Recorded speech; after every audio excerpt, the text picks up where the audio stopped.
The people that you are most positioned to help are just in a place in life where you used to be that maybe you overcame and came through. So that's why it's so important to tell your story. And anytime you get an opportunity to do that, you should do it.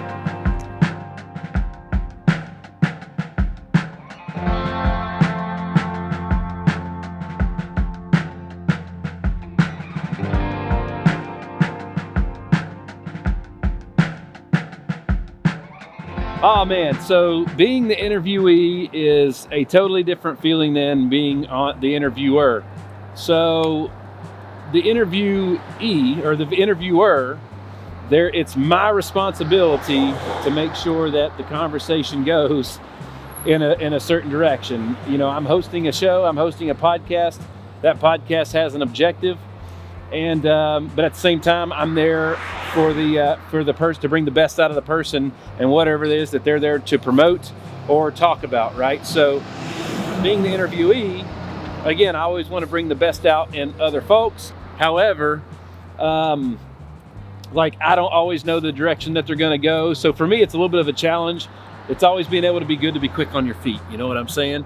And and I can learn from everybody. If you're not learning from every single person that you encounter, you're not looking hard enough, because everybody's got gifts and everybody brings something to the table that maybe you don't have or haven't thought of yet. So it's always a learning opportunity if you look hard enough. Another reason that I like being on other people's shows is because, again, you know, they have an audience that may not be familiar with me. But like, you know, my whole life, you know, I'm living this gift of life, and I'd say this a lot, you know, being a father, I'm writing a story every single day through my actions and how I live, and my kids are reading that book. They're reading that story every single day because they're watching everything that I do. So I think it's very important to tell your story, and everybody has a story. That's the thing. A lot of people just don't think their story matters, but it does. Because check this out, you need to tell your story because the people that you are most fit to help, the people that you are positioned best to help are the people who are where you used to be.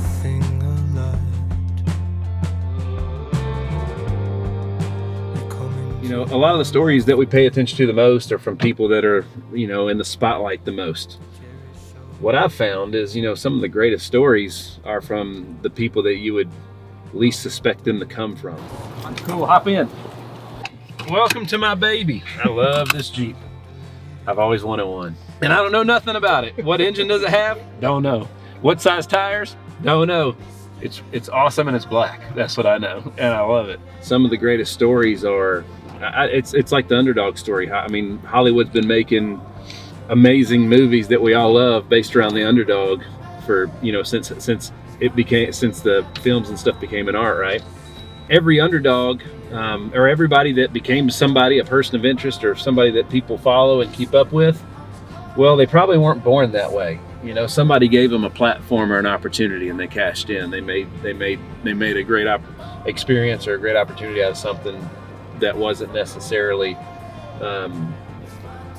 like maybe on their radar or something, right? So again, like all the great people that we know and study today, like seriously, Kelly Clarkson, nobody would know who she was if she didn't take advantage of a great platform and an opportunity in a first season of American Idol, right?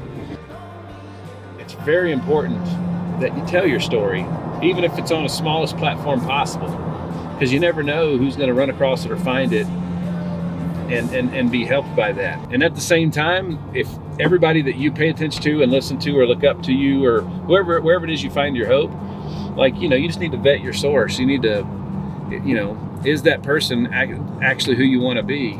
There's a saying, like, you know, you never want to meet your heroes because after you meet them, they might not be your heroes anymore, right? So it's a very, very deep thing that we're talking about. But like, you know, a lot of people might not tell their story because they're not comfortable telling it, or they don't think anybody wants to hear it. You tell your story not for you, for them. That's the key. So if you make it about helping others, if you make everything you do about helping and serving others, a lot of things seem to fall into place for you, and that's how you find your calling. That's how you find what you should say, and what you should do, and what you should be doing every day. It gives your life purpose.